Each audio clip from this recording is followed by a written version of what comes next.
Action. And the power entrusted in me, I pronounce you husband and wife. Now jump back and kiss yourself. This is a story where two people coming together makes magic. It's really a love story. There's just things that happened with Mike and Claire that are so wild and funny, and they really happened. Song Sung Blue is a lot of things. You could call it a movie about music, about family, but at its core, Song Sung Blue is a love story. It's not the kind of love story that you usually see in movies. Most love stories are about young love, but love and heartbreak in your 50s, it really hits differently. And it was just magic, and I know you see magic all the time because you're young, but I don't. And so it was just beautiful. If we're not in love, the movie doesn't work. There's just that question mark, like, will Hugh and I be able to have that kind of chemistry where we're really madly in love with each other? And it was like the first 2 days on set, and I was like, I mean, him and I are just, it was just easy, you know? And we have so much fun, and he's such a light, and so it just seemed to all come together. And the first couple days, everybody was like, this is gonna work. I think this is gonna work. All right. All right. There's two lines. I tell you, when I came in to record, I came in to do my recording. They said, oh, Kate's done some recording. Do you want to hear it? And I was like, oh, I'd love to hear it. And we were about 10 seconds in. I was like, is this actually Kate or is this Patsy Cline? Says she loves me. That's it. It's so incredible. And I was like, all right, I better be bringing my A game here today. What an atmosphere she creates, and this character that she has created, she melts your heart. I see Claire as like, she sort of like clears out all of the negative. It's like she sort of powers over how hard her life is, and is constantly like moving forward with spirit. They live with like this fire and this vibrancy, and like everything's gonna get better. This is a very codependent couple. They're incredibly enmeshed, and it works for them. When I see Hugh and Kate before we start rolling camera, and they're talking to each other about their own lives, about their own love, about their own experience, that dance that both Kate and Hugh and Mike and Claire go through of like, here's who we are as performers, and then here's who we are as people. It feels right, it feels lived in. It's a very rocky moment. She's walking, you're right next to her. You got this, you got this. After the accident, everything was taken away in terms of their career. It was all gone. Can a love story survive when your own individual dreams seem possibly for a moment to be gone? And will it break them or will it make them? And that's really where you see the true love. Lightning is, it's just nothing without you. If you're not gonna be there with me, I got no song to sing. I got nothing. And I think what I love about this story is after going through this period, really what they're happy with is just being there for each other. The words of Neil Diamond bid you to make a beautiful noise, Chom Ty. It's so much fun for us to be able to play these characters. If I wasn't able to have the success that I've had in my career, would I be happy being Claire, singing in bars? And the answer is 1,000%. That is what I would be doing. And Hugh's the same. So I think there's a real like authenticity to that we feel in each other. You know, we see that in each other. To the lift. We're not trying to make me look like Mike, we want to have the feeling. And all the while, what I love is it feels so grounded in reality. For me, just such a compelling, beautiful idea, kind of a celebration of how somehow 1 + 1 = 3. You talk to Claire, and she still talks about Mike like he's here. He hasn't left her. He's still with her. And That's a testament to a real love story. You're my August night, you're my September morn, you're my heart light, and you're my crackling Rosie. You got me?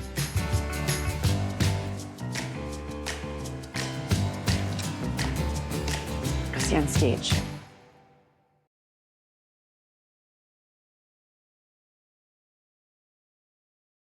The first thing I got was an email from Craig. The script had not been written.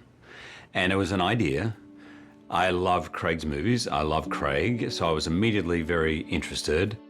A documentary came out called Song Sung Blue. I thought, this is an amazing American story, the kind of story that I respond to as a filmmaker. This movie is based on that documentary. Craig pitches me this story about a Neil Diamond impersonator who fell in love with a Patsy Cline impersonator and then became celebrities in Milwaukee. And I said, I want to do it. When I start writing a script, I just try to write the character as best as I can, and then I start dreaming. But there's one big reality where I needed to say, okay, I love that actor, but can he sing? Can I believe that he might be a Vietnam vet that is suffering from alcoholism? Hugh Jackman was at the top of my list. I'm huge. He learned to play the guitar for this movie, and he is wonderful. Hugh is so perfect to play Mike because he's just so infectiously just joy. I'm very proud of Hugh. I think that not only was he a leader on set to all the other actors, but he got to go to places that I don't think many people have seen him explore. And some of that involves being very vulnerable. Hello, my name is Mike, and I'm an alcoholic. But also having a silent strength that I think only a handful of movie stars can pull off. Patty, Claire. Kate's a funny story with me because I've been trying to get that woman for at least 15 years to be in a movie. But then Hugh was watching TV and he saw an interview, Kate Hudson, talking about how she was getting sick of waiting on Hollywood. She wanted to get into music. I rang Craig. I said, Craig, what about Kate Hudson? I said, Kate. She goes, I know Kate, and this is perfect. And then literally within days, it was on, and it was happening. And I am standing here on my own because of him. I read it so fast, and I just really cried. I mean, it just hit me. What really stayed with me when I first read the script was how we don't make these movies anymore, and how incredible it was to actually read one that was getting made. I was so excited that Craig was sort of going back into his roots of filmmaking. Not only can Kate sing, but she just really knows music. We got to experiment with different harmonies, and she just would have it like that. We're just saying, should I count it in on screen? Here we go. I really don't know who else would have been able to play that role other than her. Feels like I've been married to Hugh for 10 years.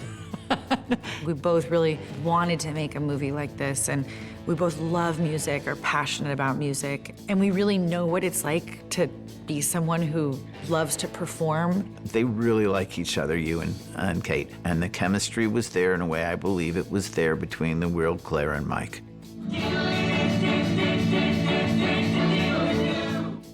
I have a joint. I thought I smelled it on you.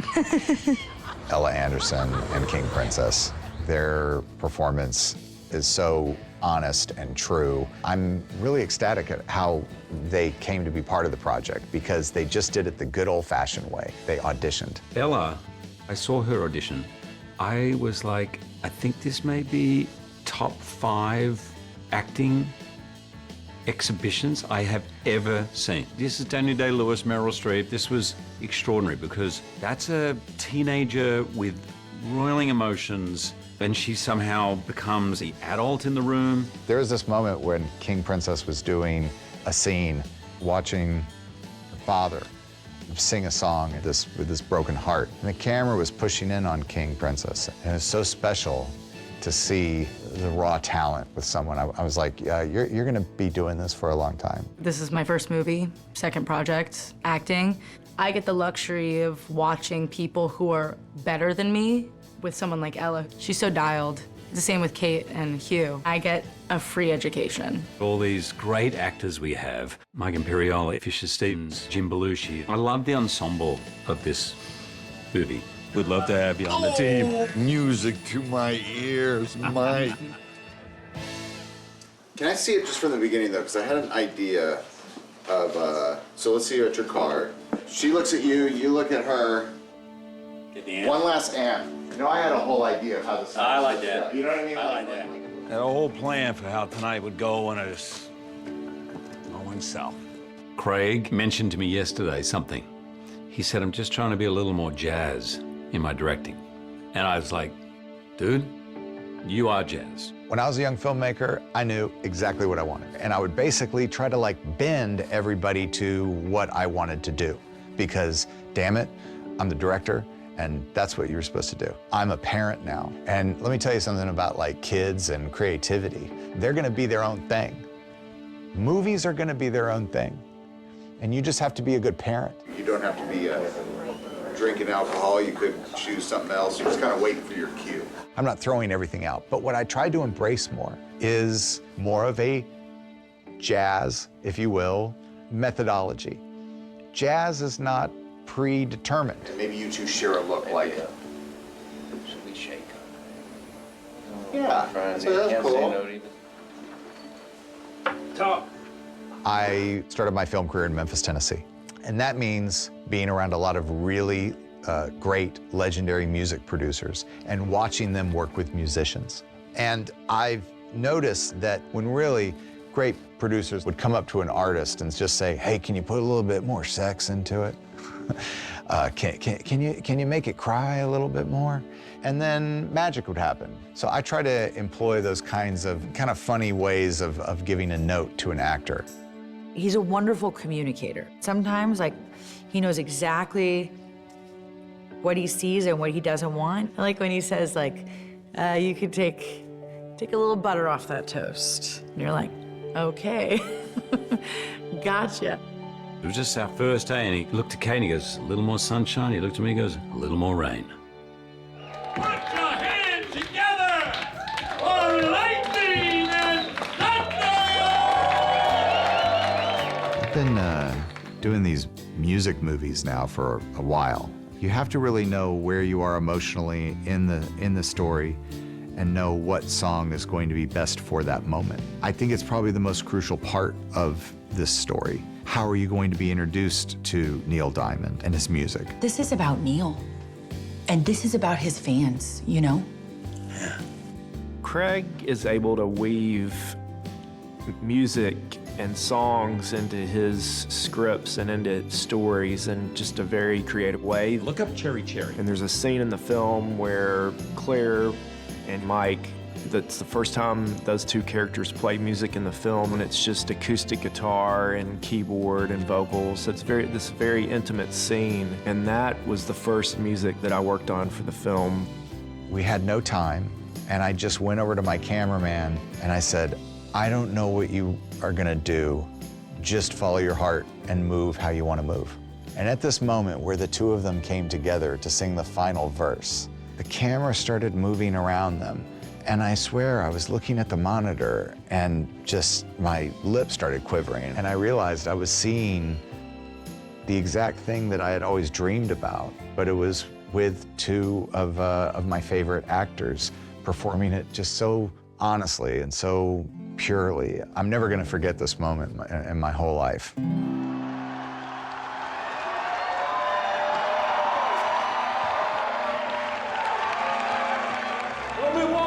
It seems such an arbitrary and fine line between someone being a massive star and having huge success and not. I'll go to places all around the world and I go, this person's amazing. Like, how come they've just got a tip jar in front of them and they're just playing and working 3 jobs? And they do it for the love of it, and they're really fantastic. And to me, this story is it's a love story to them. I want to hear you, every single one of it. I was 55 when we started filming this, and Mike passed away when he was 55. And I don't think there's any mistake there. So I feel a sense of Mike's journey in life. It's my job to keep that going. And hopefully, the world is going to see their story and be inspired by it.